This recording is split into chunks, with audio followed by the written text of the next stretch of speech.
Hello students, today we are going to discuss types of company. Till now in chapter 2 and the second chapter, the form of business we have discussed all form of business, sole tradership, joint Hindu family business, partnership firm, cooperative societies and joint stock company. Now we are going to discuss the types of company. On the basis of the nature, the companies are divided into two, the private company and the public company. And let's understand what is a private company. We will try to understand these type of companies on the basis of the nature possess. What are the nature they possess, we can define with the help of that. So with the help of the feature, what is a private company? The private company is a company which has minimum 2 member and maximum 200 members. तो private company में क्या होते हैं भाई, क्या feature present होना चाहिए, क्या फीचर्स इसके अंदर कंटेन होने चाहिए जिससे हम प्राइवेट कंपनी कहेंगे किसी कंपनी को।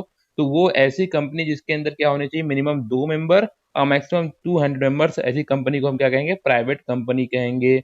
The restriction restrict the right of the membership to transfer their shares. जो भी शेयर होल्डर्स होंगे इस कंपनी के, उनका जो share, whatever the number of share they held, वो क्या होगा, इजिली ट्रांसफर नहीं कर सकते, वो दूसरे को क्या कर सकते, उसे सोल्ड आउट नहीं कर सकते। इन पे रिस्ट्रिक्शंस होती है, ये जो भी शेयर बिजनेस में होल्ड करेंगे उसको ट्रांसफर नहीं कर सकते। इस पे क्या है, फुल रिस्ट्रिक्शंस होती है।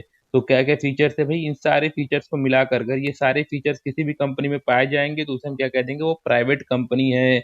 Next is what the third feature is doesn't offer it shares to the general public. कभी भी क्या करती है प्राइवेट कंपनी, जनरल पब्लिक को अपने शेयर्स क्या करती है, नहीं बेचती है, नहीं सोल्ड आउट करती है, पब्लिक सब्सक्रिप्शन नहीं ऑफर करती है। Yes, fourth feature is what? It can start the business after getting the certificate of commencement. In public company, जो पब्लिक कंपनी होते हैं उसे टोटल कितने स्टेप फॉलो करने होते हैं, information of the company 4 steps are there.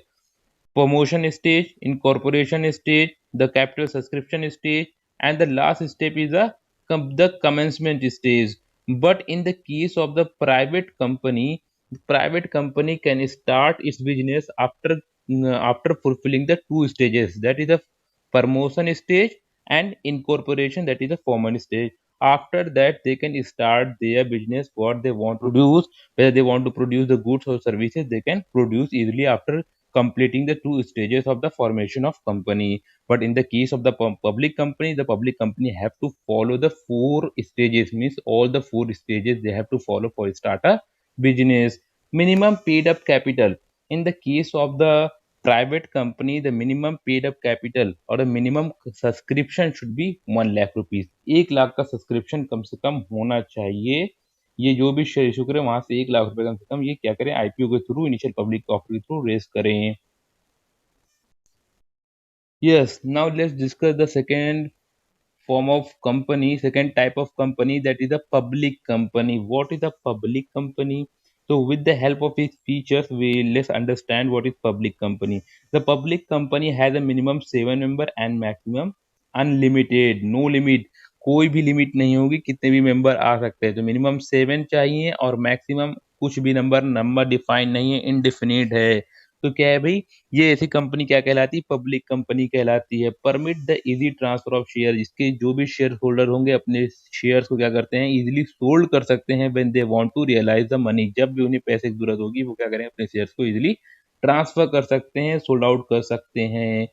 Third feature is what the invite the general public to subscribe the securities.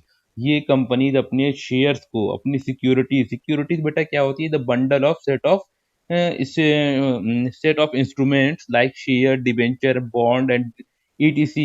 In totality we call it security। तो ये क्या कर सकते हैं, अपनी सिक्योरिटी, अपने शेयर्स को, डिबेंचर्स को, बॉन्ड्स को क्या कर सकते हैं, जनरल पब्लिक को क्या कर सकते हैं, बेच सकते हैं। उनसे सब्सक्रिप्शन क्या कर सकते हैं, इनवाइट कर सकते हैं।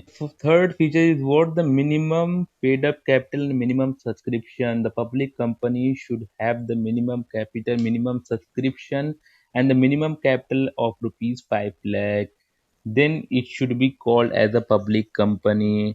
Otherwise it should not be called as public company. So it's a requirement, it's a provisions, with the help of these provision they become the public or private company। तो ये इसके क्या होते हैं, इसके फीचर्स के साथ साथ क्या है कि प्रोविजंस भी हैं अगर ये प्रोविजंस ये फुलफिल करती हैं ये कंपनियां, तो ये क्या बन जाती हैं, पब्लिक और प्राइवेट के हिसाब से बन जाती हैं। भाई क्या है फिर, private company which is a subsidiary of the public company is also treated as public company. कोई एक प्राइवेट कंपनी है जो किसकी है, उसकी सहायक कंपनी है, किसी पब्लिक कंपनी की सहायक कंपनी है एक प्राइवेट कंपनी, तो वो प्राइवेट कंपनी भी क्या बन जाती है, पब्लिक कंपनी बन जाती है। I hope you people very well understand the two types of companies. Now let's have look on the difference and the difference between these two types of the company, that is private and public company.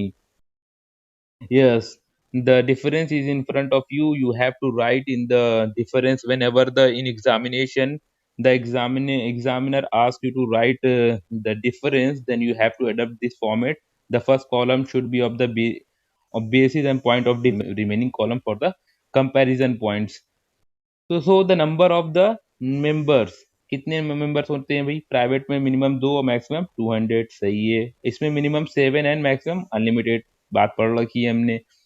Next है invitation for subscription, कौन बुला सकता है, general public को अपने shares कौन बेच सकता है, प्राइवेट कंपनी नहीं बेच सकती है। They can not invite the general public to buy its share and debenture. Whether public company क्या कर सकती है, जो जनरल पब्लिक है उसको अपने शेयर और डिबेंचर क्या कर सकती है, इजीली अपनी सिक्योरिटीज को क्या कर सकती है, बेच सकती है, इनवाइट कर सकती है। फिर क्या है भी हमारा थर्ड डिफरेंस, क्या है, ट्रांसफरेबिलिटी ऑफ द शेयर्स। जो शेयर्स होते हैं प्राइवेट कंपनी के वो रिस्ट्रिक्टेड होते हैं, आप उसे क्या कर सकते हैं, सोल्ड आउट नहीं कर सकते, can not transfer on the name of other, दूसरे को क्या कर सकते हैं, नहीं दे सकते। जबकि पब्लिक कंपनी के शेयर्स क्या होते हैं, इजिली ट्रांसफरेबल होते हैं। Minimum paid up capital in the case of the private company, minimum paid up capital कितनी होती है भाई, 1 lakh. Minimum paid up capital in the case of the public company कितनी होनी चाहिए, 5 लाख। भाई suffix and prefix in the case of the companies कैसे लगाया जाता है भाई, सुफिक्स और प्रीफिक्स क्या लगता है, it has to write the private limited after its name. जितनी भी प्राइवेट कंपनियां होंगी अपने नाम के बाद जो भी उनका नाम होगा, Tata private limited, city bank private limited, Hyundai private limited, जो भी प्राइवेट कंपनी है वो अपने नाम के बाद क्या लगाएगी, प्राइवेट लिमिटेड लगाएगी, जरूरी है ये। अदरवाइज उस पर क्या हो जाएगा, प्यूनिटी मेजर्स हो सकते हैं, उस पर एक्शन लिया जा सकता है, उस पर क्या हो सकता है, केस फाइल किया जा सकता है। अगर वो ऐसा नहीं करती हैं तो उनको अपने नाम के बाद में क्या लगाना है, प्राइवेट लिमिटेड लगाना पड़ता है। It has to write only the limited after the name. अब जो पब्लिक कंपनियां होंगी उनको प्राइवेट वर्ड का यूज नहीं करना, उन्हें क्या लगाना है, सिर्फ निगम लिमिटेड लगाना है, जो भी उनका नाम है, Reliance Industry Limited, Wipro limited and the Raymond limited, ये क्या होंगी, आपकी पब्लिक कंपनीज हैं। तो on the basis of the nature companies are divided into two, private and public. जो वो क्या होती हैं प्रोविजंस और फीचर्स अगर फुलफिल करते हैं तो उस हिसाब से हमने डिफाइन कर लेते हैं कौन सी प्राइवेट होगी और कौन सी पब्लिक होगी, वो सारी चीजें हमने पढ़ ली। Now after discussing the all the form of organization, all the five form of organization, and discussing the types of company, now we are going to understand what are the factors, कौन कौन से factors हैं और कौन कौन से क्या हैं डिटर्मिनेंट्स हैं जो क्या करते हैं, डिफाइन करते हैं चॉइस ऑफ और अफेक्ट करते हैं choice of form of organisation, business organisation. कि अगर किसी को, if someone want to start a business, तो what are the factor influence his choice, उसकी चॉइस को कौन कौन से फैक्टर इन्फ्लुएंस करेंगे, उसके बारे में हम क्या पढ़ेंगे। अब भाई क्या है, देखते हैं, स्टडी करते हैं इसके बारे में, क्या है, कौन कौन से फैक्टर इन्फ्लुएंस कर सकते हैं choice of form of organisation में। Cost and ease in setting up the organisation is the first factor which influence the choice of form of business organisation. कौन सा बिजनेस करना है, किस फॉर्म का बिजनेस आपको चूज करना है उन 5 में से, that is sole tradership, joint Hindu family business, HUF in short, partnership and cooperative society, joint stock company. इनमें पांचों में से कौन सा ऑर्गेनाइजेशन आप चूज करेंगे, उसको क्या क्या बहुत सारे फैक्टर उसको अफेक्ट करते हैं। तो पहला क्या है बेटा, cost and ease in setting up the organisation. जो सबसे आसान और सबसे सस्ता कौन सा है, सोल ट्रेडरशिप है। अगर आप आसानी से, आप इनएक्सपेंसिव काम करना चाहते हैं, आपके पास पैसे कम है, आप आसानी चाहते हो, ईज चाहते हो, तो आप कौन सा बिजनेस जाओगे, सोल ट्रेडरशिप पे चले जाओ। एंड उसमें क्यों, लीगल फॉर्मेलिटीज कम है, रजिस्ट्रेशन भी नहीं है। वहीं पर क्या है, अगर आप क्या करेगा, अगर आपको कंपनी खोलेंगे तो आपको कंपनी खोलने के लिए क्या है, एक अच्छा अमाउंट रजिस्ट्रेशन के लिए रखना पड़ेगा, एक minimum subscription paid up capital इसकी भी ज्यादा होती है, और बहुत सारी कॉम्प्लेक्स क्या होती हैं फॉर्मेलिटीज और legal formalities, lengthy and complicated procedure होती है कंपनी में। तो कौन सा फैक्टर है पहला? अगर आपके पास cost and ease to setting up the organisation, अगर आप सस्ते में और आसानी से काम करना चाहते हैं तो क्या खोलेंगे भाई? सोल ट्रेडरशिप पे चले जाइए। अगर आप क्या लगाना चाहते हो, पैसा लगाने के लिए तैयार हो और कॉम्प्लेक्स जो लेंदी और कॉम्प्लिकेटेड प्रोसीजर है उसको भी फॉलो करना चाहते हो, then you can start a company. Second is what? The second factor which influence the choice and form of organization is the capital consideration. Yes, business requiring the less amount of the finance referred source. अगर आप क्या करते हैं, ऐसा business खोलना चाहते हैं आपके पास पैसे कम है, कैपिटल कम है, तो आप कहाँ जाएंगे? सोल ट्रेडरशिप पे जाएंगे और पार्टनरशिप फॉर्म ऑफ ऑर्गेनाइजेशन खोलेंगे। पर वहीं पर अगर पैसा आपके पास ज्यादा है, ह्यूज फाइनेंशियल रिसोर्स है, then company can will be the best option for you. आपके लिए कंपनी क्या है? बेस्ट ऑप्शन है अगर आपके पास कैपिटल है, इनफ है, सरप्लस है। Yes, the second is a capital consideration. If you want to start a business which require the less amount, अगर ऐसा बिजनेस स्टार्ट करना चाहते हो जिसमें पैसा कम लगता है, तब आप कौन सा बिजनेस खोल सकते हो भाई? तब आप खोल सकते हो सोल ट्रेडरशिप और पार्टनरशिप। वहीं वैसा बिजनेस स्टार्ट करना चाहते हो जिसमें कैपिटल रिक्वायरमेंट ज्यादा है, then you should go for the company form of organisation. तब आपको क्या कौन किस तरह का बिजनेस खोलना चाहिए? कंपनी फॉर्म ऑफ ऑर्गेनाइजेशन, क्योंकि इसमें क्या होता है, आप इजिली पब्लिक से क्या कर सकते हो? इनवाइट कर सकते हो, उनसे क्या कर सकते हो? कैपिटल रेज कर सकते हो from the general public in case of the company. Nature of business, yes, if you want, its nature of the business is also affect the also affect the choice of form of organization. If you want to have a link with the customer, direct link with your customer, then you should start a partnership firm and sole tradership type of business. Whereas you want to start, there is no need to establish a direct link with the customer, then you can go for the company form of organization. Or if you want to start a professional service center, then you can go for the partnership firm especially. So nature is also affect the choice and form of business, choice of form of business. Now the fourth was what it is? Degree of control. Yes, if it matters to you, degree of control. If you want to hold the whole management and the decision making power in your hand, then you should go for what? Sole tradership rather than partnership or company. Or if you don't matter, the control of the management and decision doesn't matter to you, then you can go for the company and partnership form of business. Yes, the fifth one, liability or degree of risk.